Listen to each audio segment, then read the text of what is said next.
Online shopping. We all do it. But have you ever wondered about the inner workings of the systems that allow you to purchase items from your couch? Well, today I am going to explain to you two important concepts in the IT world that just might help explain a little bit about that.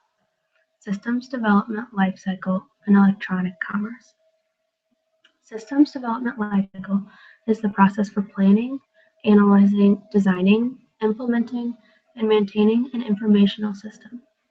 Electronic commerce, also known as e-commerce, is the use of computer networks, most commonly the internet, for trading products and services. E-commerce operates in all major market segments and offers almost any product or service through electronic commerce. As stated previously, Systems Development Lifecycle, also known as SDLC, is a series of steps that gives an example for the development and management of software or application. While this process is not always the same for every business, there are certain standards included in all SDLC models. Planning is the first stage of the SDLC. During this stage, the project management plan is developed in addition to other planning documents. Planning provides the basis for getting resources to achieve the solution. Analysis is the second step normally involved in SDLC models. The system in this step is broken down into different pieces to analyze the situation and project goals. It also involves the breakdown of what needs to be created in the attempt to define definite requirements. The ultimate goal of the analysis is to determine where the problem is to then fix the system. A third step, systems design. The function and operations, including layouts, rules, diagrams, and other information, are all described in detail. This stage creates design elements that describe the desired system features so that skilled developers can develop and deliver the system with minimal additional information. As a result of the design stage, the new system will be described as a collection of modules. Implementation can be an intricate process, depending on the system and application being dealt with. During this stage, the application code is copied from the testing environment to the production environment. Even after the system is implemented, there often needs to be more testing to make sure all requirements are met and that it is designed according to plan. Maintenance is the last stage of SDLC that we will talk about and is a very important aspect. Maintenance is important because as positions change among people in the organization, new changes will be put into place as well.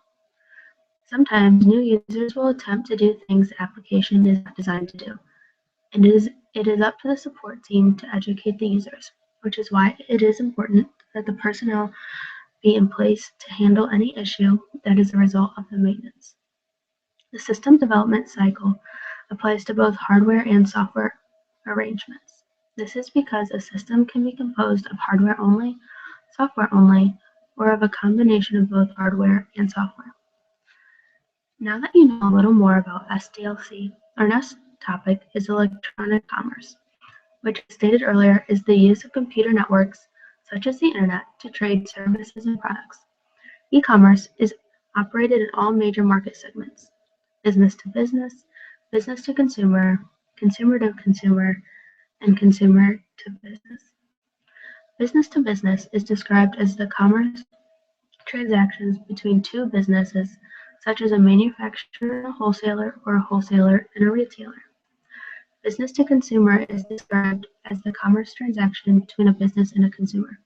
An example of this in e-commerce is online retailing. Consumer to consumer and electronic commerce involves the electronically facilitated transaction between consumers through a third party. An online auction would be an example of this. Consumer to business is when consumers can offer products and services to companies, and the companies then pay the consumers. C2B is considered to be an inverted business type. This relationship is due to the internet connecting large groups of people to a bidirectional network, the internet. An example of C2B is a blog, when the author offers a link to an online business, aiding in the purchase of a product. E-commerce allows for the purchase of almost any product or service.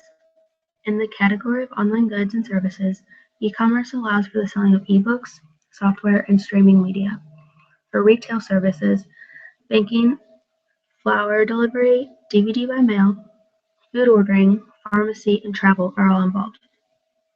Marketplace services is another category of e-commerce, where advertising, auctions, comparison shopping, and trading communities are all included. Mobile commerce is also another type of e-commerce and includes payment and tracking. Customer service, e-procurement, and purchase to pay are also categories of e-commerce. Now it is time for a quick review. Systems development lifecycle is a series of steps that help develop and manage software and applications. SDLC helps to produce products that are cost efficient, effective, and of high quality. E-commerce is the ability to buy and sell products and services via computer networks such as the internet. E-commerce has allowed firms to establish a market presence by providing a cheaper and more efficient distribution chain for products and services. Without SDLC and e-commerce, applications and softwares would not be as organized and developed as it is today. And the world of eBay, online banking, and any other trade over the internet would not exist. Thank you for listening.